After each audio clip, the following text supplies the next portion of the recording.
നമസ്കാരം. ഇന്ന് നമ്മൾ സംസാരിക്കാൻ പോകുന്നത് കൃഷിയിലെ ശരിക്കും അത്ഭുതപ്പെടുത്തുന്ന ഒരു പുതിയ കണ്ടുപിടുത്തത്തെക്കുറിച്ചാണ്. സ്യൂഡോസൈമ അഫിഡിസ്. പേര് കേട്ട് പേടിക്കേണ്ട, ഇതൊരു സൂക്ഷ്മജീവിയാണ്. കൃത്യമായി പറഞ്ഞാൽ നമ്മുടെ ചെടികളുടെ ഏറ്റവും വലിയൊരു ചങ്ങാതി. ഈ സവിശേഷമായ വിഷയത്തിലേക്കാണ് നമ്മളിന്ന് കടക്കുന്നത്. അപ്പോൾ ഒരു ഫംഗസിന് നമ്മുടെ ചെടികൾക്ക് ഒരു വാക്സിൻ പോലെ പ്രവർത്തിക്കാൻ കഴിയുമോ? കേൾക്കുമ്പോൾ തന്നെ ഒരു അതിശയമില്ലേ? സാധാരണ നമ്മൾ ഫംഗസ് എന്ന് കേൾക്കുമ്പോൾ തന്നെ അതൊരു വില്ലാനാണെന്നാണല്ലോ വിചാരിക്കുന്നത്, ചെടികളെ നശിപ്പിക്കുന്ന സാധനം. പക്ഷേ ഇവിടെ കാര്യങ്ങൾ നേരെ തിരിച്ചാണ്. അതുകൊണ്ടാണ് ഇതൊരു രസകരമായ ചോദ്യമാകുന്നത്. ഇന്നത്തെ നമ്മുടെ വിഷയം പ്രധാനമായും 6 കാര്യങ്ങളിലൂടെയാണ് കടന്നുപോകുന്നത്. ഈ സൂക്ഷ്മജീവിയായ ഹീറോയെ പരിചയപ്പെടുന്നതിൽ തുടങ്ങി അതിൻ്റെ 4 സൂപ്പർ പവറുകൾ, യഥാർത്ഥ കൃഷിയിടങ്ങളിലെ മാറ്റങ്ങൾ, വളങ്ങളുമായുള്ള ഒരു താരതമ്യം, പിന്നെ നമ്മുടെ കേരളത്തിലെ കൃഷിക്ക് ഇതുകൊണ്ടുള്ള ഗുണങ്ങൾ, അവസാനം ആഗോളതലത്തിൽ കാർഷിക മേഖലയുടെ ഭാവി വരെയുള്ള കാര്യങ്ങൾ നമുക്ക് വേഗത്തിലൊന്ന് നോക്കാം. ശരി, ഒന്നാമത്തെ ഭാഗം, ഈ ഹീറോയായ സൂക്ഷ്മജീവിയെ നമുക്കൊന്ന് പരിചയപ്പെടാം. എന്താണ് ശരിക്കും ഈ ജീവി, എവിടെ നിന്നാണ് കക്ഷി വരുന്നത് എന്ന് തന്നെ ആദ്യം തുടങ്ങാം.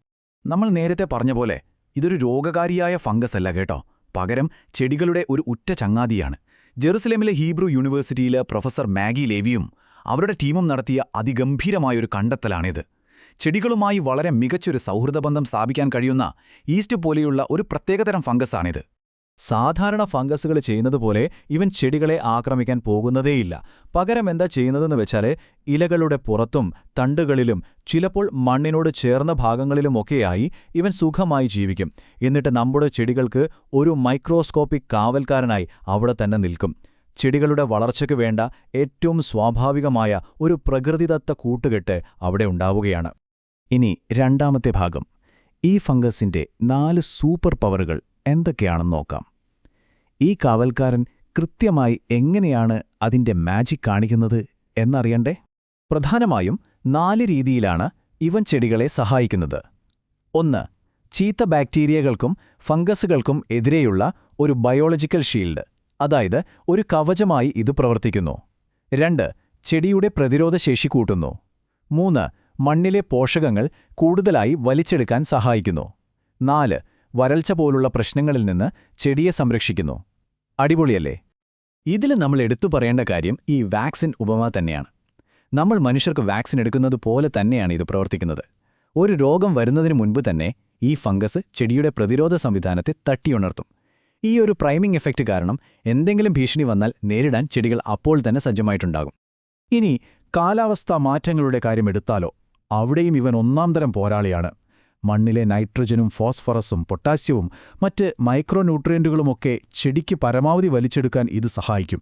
പോരാത്തതിന് കടുത്ത ചൂടിലും വരൾച്ചയിലും ചെടിയുടെ ഇലകളൊന്നും വാടാതെ ആവശ്യത്തിന് ജലാംശം നിലനിർത്താനും ഇത് വലിയൊരു പങ്ക് വഹിക്കുന്നുണ്ട്. അപ്പോൾ മൂന്നാമത്തെ ഭാഗം, യഥാർത്ഥ വിളകളിലെ ഫലങ്ങൾ. ഇതുവരെ പറഞ്ഞതൊക്കെ വെറും തിയറിയായിരുന്നല്ലോ. ഇനി നമുക്ക് ശരിക്കുള്ള തെളിവുകൾ നോക്കാം. പാടത്ത് യഥാർത്ഥത്തിൽ ഈ ഫംഗസ് ഉപയോഗിച്ചപ്പോൾ എന്തൊക്കെ മാറ്റങ്ങളാണ് ഉണ്ടായതെന്ന് നോക്കാം. തക്കാളിയുടെ കാര്യത്തിൽ ശരിക്കും അമ്പരപ്പിക്കുന്ന ഫലങ്ങളാണ് ശാസ്ത്രജ്ഞർ കണ്ടത്. ചെടികളിൽ നിറയെ പൂക്കളും പഴങ്ങളും ഉണ്ടായെന്ന് മാത്രമല്ല, നല്ല ഉഗ്രൻ നിറവും രുചിയും കിട്ടി. ഇതിലേറ്റവും രസകരമായ കാര്യം എന്താണെന്നോ, ഈ തക്കാളികൾ കൂടുതൽ കാലം കേടാവാതെയിരുന്നു. മാത്രമല്ല, അവയുടെ മധുരവും നന്നായി കൂടിയിട്ടുണ്ടായിരുന്നു. ഇനി ബാക്കി വിളകളുടെ കാര്യം കൂടി കേൾക്കണം. തണ്ണിമത്തന്റെ വലിപ്പം കൂടിയതിനൊപ്പം അതിലെ ജലാംശവും വർദ്ധിച്ചു. മധുരം അളക്കുന്ന ബ്രിക്സ് വാല്യൂ ഗണ്യമായി കൂടിയെന്നതാണിതിലെ ഹൈലൈറ്റ്. ചോളത്തിന്റെ കാര്യത്തിലും അങ്ങനെ തന്നെ. ചെടികൾ നല്ല ഉയരത്തിൽ വളർന്നു, ഇലകൾക്ക് നല്ല ആരോഗ്യമുണ്ടായി, ഒപ്പം വിളവും കൂടി. അപ്പോൾ 4ാമത്തെ ഭാഗത്തിലേക്ക് കടക്കാം. ഇതൊരു റിയാലിറ്റി ചെക്കാണ്. ബയോസ്റ്റിമുലന്റുകളും നമ്മുടെ സാധാരണ രാസവളങ്ങളും തമ്മിലുള്ള വ്യത്യാസം. ഏതൊരു പുതിയ കണ്ടെത്തലിനെയും പോലെ ഇതിന്റെ ചില പരിമിതികളും നമ്മൾ യാഥാർത്ഥ്യബോധത്തോടെ മനസ്സിലാക്കണമല്ലോ. അതെ, ഇവിടെ നമ്മളൊരു കാര്യം വ്യക്തമായി മനസ്സിലാക്കണം. ഈ പുതിയ വിദ്യ നമ്മളെ കീടനാശിനികളിൽ നിന്നൊക്കെ കുറേയൊക്കെ രക്ഷിക്കുകയും മണ്ണിന്റെ ആരോഗ്യം മെച്ചപ്പെടുത്തുകയും ഒക്കെ ചെയ്യും, ശരി തന്നെ. പക്ഷേ രാസവളങ്ങളെ അത് അപ്പാടെ ഇല്ലാതാക്കുന്നില്ല. വലിയ തോതിലുള്ള കൃഷിക്ക് ഇപ്പോഴും നമുക്ക് പരമ്പരാഗത NPK വളങ്ങൾ ആവശ്യമാണ്. പോരാത്തതിലെ ഓരോ മണ്ണിലും ഈ ഫംഗസ് പ്രവർത്തിക്കുന്നത് പല രീതിയിലായിരിക്കും. എങ്കിലും ഒരു കാര്യം ഉറപ്പാണ്, രാസവളങ്ങളുടെ അമിത ഉപയോഗം കുറയ്ക്കാൻ ഇതെന്തായാലും സഹായിക്കും. 5ാമത്തെ ഭാഗം, നമ്മുടെ കേരളത്തിന് ഇതിൽ നിന്ന് എന്ത് കിട്ടും? ഇത്രയും നേരം നമ്മൾ ശാസ്ത്രത്തെക്കുറിച്ചാണല്ലോ പറഞ്ഞത്. ഇനി അത് നമ്മുടെ നാട്ടിലേക്ക് കൊണ്ടുവരാം. നമ്മുടെ സ്വന്തം കാർഷിക മേഖലയ്ക്ക് ഈ ഫംഗസ് എങ്ങനെ ഉപയോഗപ്പെടുത്താമെന്ന് നോക്കാം. അപ്പോൾ വളരെ പ്രസക്തമായൊരു ചോദ്യം ഇവിടെ വരുന്നുണ്ട്. ഈ സൗഹൃദ ഫംഗസ് കേരളത്തിലെ കൃഷിയുടെ ഭാവിയാകുമോ?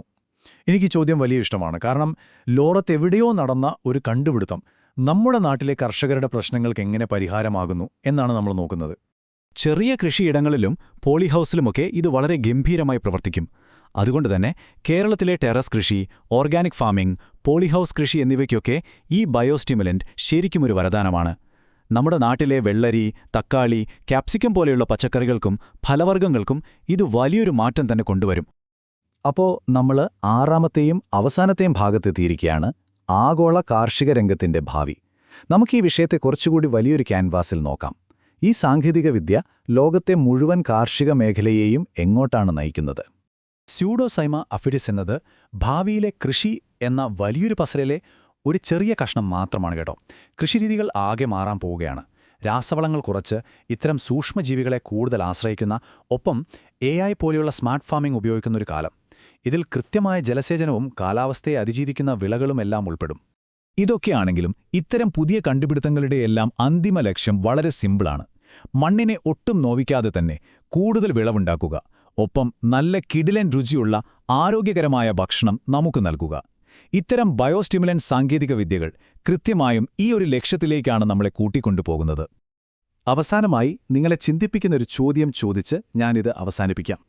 നമ്മുടെ വലിയ കാലാവസ്ഥാ പ്രശ്നങ്ങളെ നേരിട്ടുകൊണ്ടിരിക്കുകയാണല്ലോ. ഒരുപക്ഷേ കാർഷിക മേഖലയിലെ നമ്മുടെ ഏറ്റവും വലിയ ഹീറോകൾ നമുക്ക് കണ്ണുകൊണ്ട് കാണാൻ പോലും കഴിയാത്ത ഇത്തരം സൂക്ഷ്മജീവികളായിരിക്കാം. പ്രകൃതിയിലെ ഈ കുഞ്ഞൻ സുഹൃത്തുക്കളെ നമ്മുടെ കൃഷിയിടങ്ങളെ സംരക്ഷിക്കാൻ അനുവദിക്കാൻ നമ്മൾ ശരിക്കും തയ്യാറാണോ? പുതിയൊരു അറിവ് നിങ്ങൾക്ക് കിട്ടിയെന്ന് വിശ്വസിക്കുന്നു. വീണ്ടും കാണാം.